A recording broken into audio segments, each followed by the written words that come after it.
Bonjour, j'espère que tout va bien. Alors aujourd'hui je vais vous parler du repas, c'est ma notion. Alors tout d'abord je vais faire une introduction sur ce que c'est manger et ensuite je vous parlerai plus précisément des cultures des repas puis du repas en Occident. Alors, manger est un besoin primaire tout comme boire, on mange pour continuer à vivre, pour manger. Pourtant, manger est un acte ritualisé. En effet, l'humain s'est toujours nourri, autrefois grâce à la cueillette, puis à la chasse, ensuite à l'élevage et à la production. Manger, ça signifie ingérer de la nourriture. C'est un événement structuré, mais également une occasion sociale, répondant à un ensemble de règles relatives au temps et à l'espace. Le repas est par conséquent une prise alimentaire structurée. L'homme fait traditionnellement 3 repas par jour, le petit déjeuner, le déjeuner et le dîner. En France, la norme sociale du repas se divise en 4 parties, l'entrée, le plat, le fromage puis le dessert. Cette version du repas est celle que l'on retrouve au restaurant ou dans des cantines, que ce soit scolaires ou d'entreprise. Pourtant, cette norme se simplifie souvent en fonction du contexte, notamment avec l'idée de manger sur le pouce pour le déjeuner.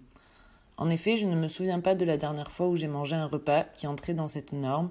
Cette simplification de la norme du repas traditionnellement établi en France est la conséquence de plusieurs choses, notamment le temps imparti de la pause déjeuner ou encore le fait de manger seul ou à plusieurs.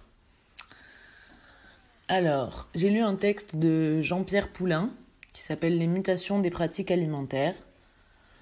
Et dans ce texte, il explique que les repas varient en fonction du nombre de personnes à la table. En effet, les familles monoparentales ont moins tendance à suivre la norme du repas par manque de convivialité à table. Le repas est un moment d'échange et de socialisation. Dans un foyer, on se raconte sa journée autour d'un bon repas chaud. Les normes sociales du repas varient en fonction des différentes cultures, d'un pays à un autre. En Italie, par exemple, le repas traditionnel est composé d'antipasti, d'une entrée, d'un plat, de fromage, d'un dessert, puis d'un café. Cette norme se rapproche fortement de la nôtre, établie en France ou en Belgique. En effet, nos pays sont assez voisins. En revanche, au Japon, le repas traditionnel se compose d'un bol de riz, d'une soupe miso et de 3 accompagnements. Ici, le repas est structuré de façon totalement différente. En Occident, on applique également à la norme une dimension temporelle. On ne sert pas le dessert avant l'entrée. Or, au Japon, le riz, la soupe et les accompagnements sont servis simultanément. Pardon. L'anthropologie du repas est une discipline relativement récente. Pourtant, ses origines remontent à la fin du XIXe siècle avec un article sur l'origine et l'histoire de la table, écrit par Garrick Mallery en 1888.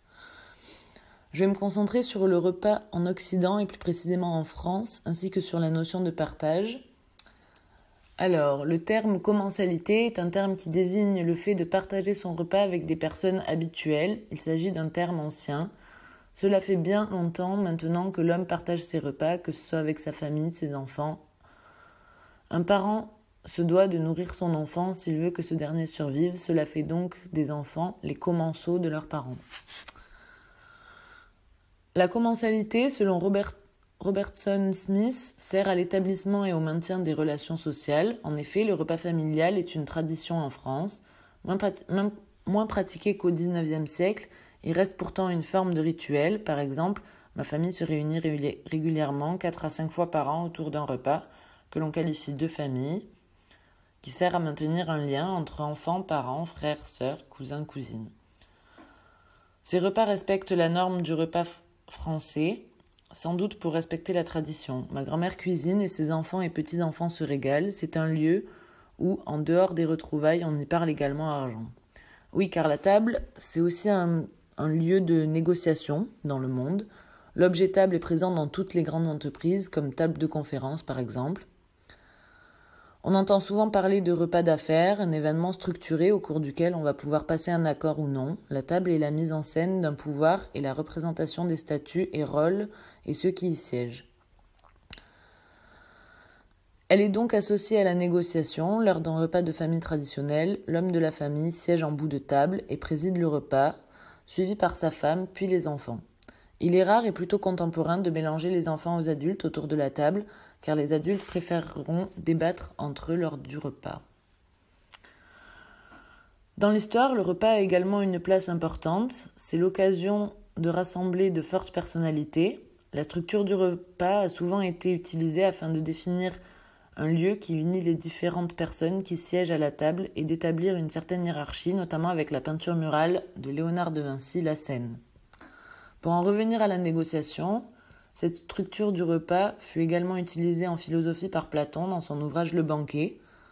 Dans cet ouvrage, Platon convie plusieurs théoriciens et les fait débattre autour d'un sujet. Le repas donne une notion de temps et ce débat et le structure également par la chronologie de l'arrivée des plats.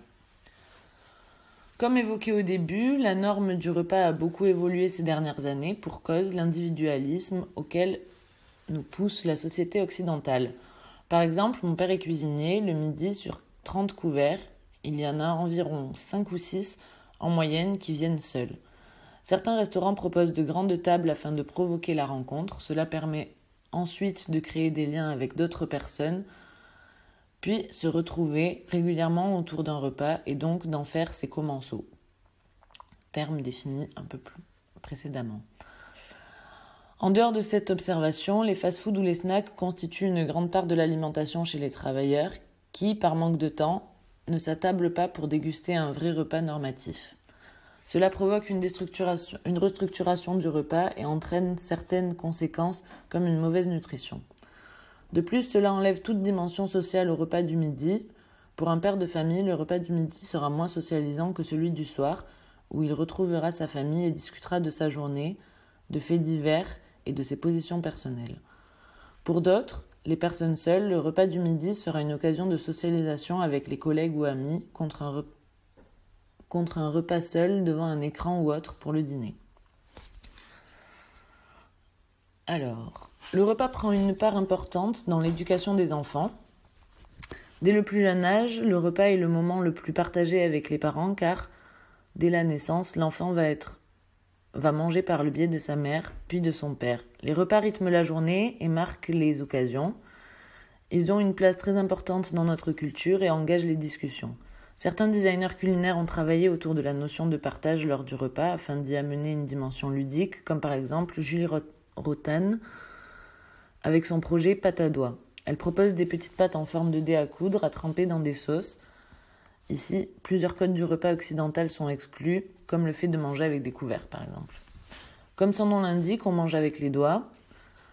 De plus, cela ramène également aux apéritifs dînatoires, concept récent qui s'inspire du buffet, mais qui ne nécessite pas forcément de couvert ou de table. Ici, l'objet qui engage la discussion ne prend plus place. Cela n'empêche pourtant pas le dialogue. Pour finir, je vais vous faire part d'une expérience que j'ai vécue cet été. J'ai eu la chance de rendre visite à ma grand-mère pour la première fois dans son pays d'origine et lieu de vie jusqu'à cet instant, à Madagascar. Là-bas, elle vit avec un couple, qui sont ses gardiens, et 2 jeunes enfants qu'elle a adoptés. Le soir, lors d'un dîner, nous mangeons tous ensemble à la même table de façon équitable, mais quelque chose m'a troublée durant tout le séjour, pas de dialogue. Là-bas, personne n'exprime sa joie de manger de bonnes choses, personne ne remercie la cuisinière ou le cuisinier du soir, aucun échange au-delà du classique « passe-moi le sel ». Nous avons, mon père et moi, même essayé d'engager la conversation, mais sans suite. J'ai alors conclu que c'était une histoire de culture et d'éducation, j'ai respecté cela malgré ma frustration. Donc voilà, je pense que c'est aussi un sujet, le repas, relativement actuel, dans le sens où aujourd'hui, en période de confinement, c'est la seule chose qu'on a le droit de faire. C'est lié à notre seule sortie autorisée, etc. Et effectivement, quand on est enfermé 24 heures sur 24 depuis 10 jours, la seule chose qui rythme la journée, c'est les repas. Voilà, je vous souhaite un bon confinement. J'espère que tout le monde va bien et à bientôt.